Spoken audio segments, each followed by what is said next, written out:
How's it going, guys? We're back out here. I got a replacement clamp. It's a little cheesier than I expected. The clamp I wanted was going to take a month and a half to get. It wasn't expensive. It was going to take a month and a half. So we're going to put this thing on temporarily. This one here, I just realized the wire is loose. So with all that welding, the wire's loose. This is a much nicer clamp in reality. Without the braiding. So, I mean, this will do good for now, but we will definitely be replacing it. We're going to reuse the wire. So, let's take that apart. Okay, I cannot not film this. So they put a washer there, steel nut and bolt, and they welded it. Holy crap. Well, now I know it was lurking under the tape. Holy shit, guys. I have one of these extra we'll use, and the wire is kind of like damaged. Nothing major where it was sticking to the clamp, so we'll just shorten it to right here. Yeah. I gotta do better than that. Holy crap. Okay, guys. We trimmed the wire. So I took off all this nastiness. Well, the first problem was this eyelet. The stud was too big. And obviously it was too big of a gauge of wire. I don't know what that's for. Okay. Then they compounded it by the washer that they had here. I guess they were getting bad connections. They welded the washer to this. That was definitely intentional. Forget about all the other spatter. Okay, the bolt that they used is steel. Okay, back in the day, this probably a much better clamp. The clamp I want, like I said, is going to take a while to get. They were saying like a month and a half to get it. It was a solid brass clamp, but it had normal jaws similar to this, and it would open up wide, so you can get around a little piece of pipe or whatever it is. We'll live with this forever, until the other one comes. Junior got two of those for $8. They claim they're 300 amps. Yeah, I think there's one too many zeros on there. Here's the other one. I told him that's the part number. Makes the clamp on this TIG welder look like a toy. But with that said, I put the tape around it. Okay, basically what I did was I did it just like I did it for my car ends. I put the terminal end into here so it couldn't spread, and then I'd use this, which I had made for something else, if I'm not mistaken. And I'll put this time I put 4 divots into it, but sometimes I'll just put like a divot here, then on the opposite side, one in the center. And as soon as you tap it, if the wire fits in there snug, it immediately starts to push on the sides.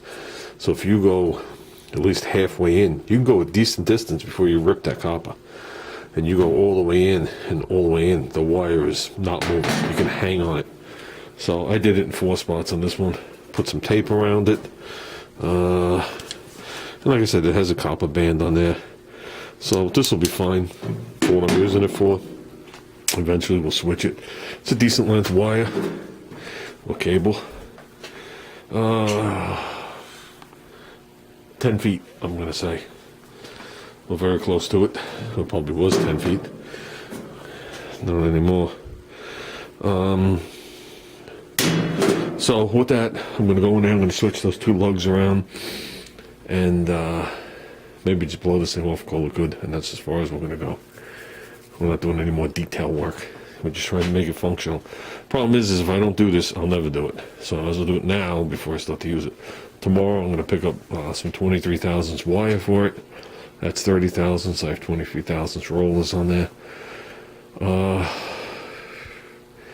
that'll be it. Hopefully this thing is videos are going to come to an end. So okay, guys. Okay, I switched it over everything's covered with like dust. But when you pull the nut off, the backside of the nut, the washer, and the stud have never oxidized. That's why I guess they put an extra nut on this one, or whatever lug you're not using, because when you slide it off, there's zero corrosion. Same on this plate. So according to this, 200 volts is the left two, 230 volts is the right two.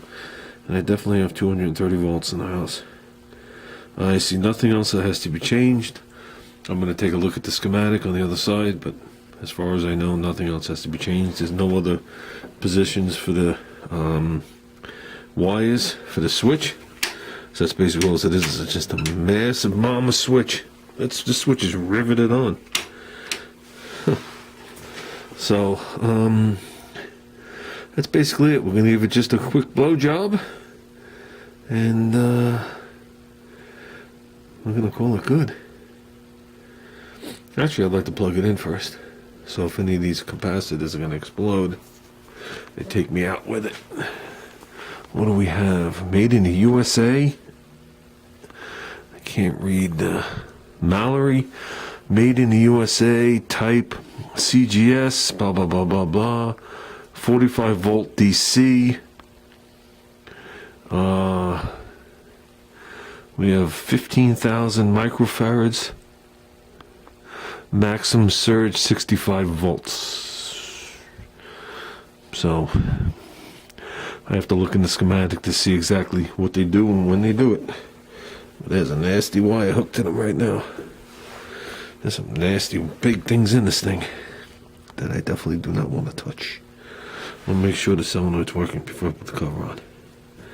That's for the hose. So that's it. And if that's good, like I said, blow it off, call it good. You guys are gonna have a very hard time seeing this or hearing it. Basically what I just did is I put my blow gun to here. Okay, I got the pressure down, and when I put the blow gun on, which leaks out of the handle, nothing out the front. When I turn the machine on, it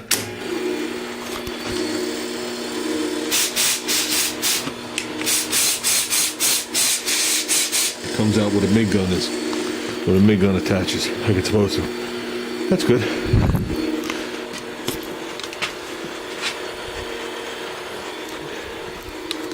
I think we're going to be good. Okay, let's button this thing up. Call it done. That's blown off enough. I worked the inside. I wish the outside looked like the inside. We're good to go. Let's put the cover on it. Here's the things. See, I stayed totally away from there. So, we should be more than good. Okay, guys. Let's button this video up. Okay, this is going to be the last look at it till we weld something. Get the cable back on. I didn't hook the hose back up. I just taped that closed. We haven't cleaned the wheels. We'll get to that some year. It's all fully bolted on. I was missing a couple screws, but I had a couple. This one, this one, this one, this one. And you can see I cleaned this a little longer than that. So a little more will come off, but I don't really care. Okay. The thing I want to get is the little thummy screws in here, so Junior can laugh at me for wasting another $6. Yeah, so we're doing good. We haven't invested much into the machine at all, and I think we're going to be good. Unless there's something totally fried in this thing, and usually you would smell that. I think we're going to be good to go. So, with that said, I'm out of parts. Let's wait for more parts to get here, which is basically the spring and some wire. And I'm either going to use the gun that came with this thing. I'm going to grab the gun from work just to test it out. I obviously have gas and a regulator. And that's it. And I think we should be good. Nice. This handle's nice and solid. This thing wheel's nice. Just clean enough you can read everything. but ratty enough where I don't have to worry about anything. So, as long as the internals are good, which they are. So that's going to be it, guys.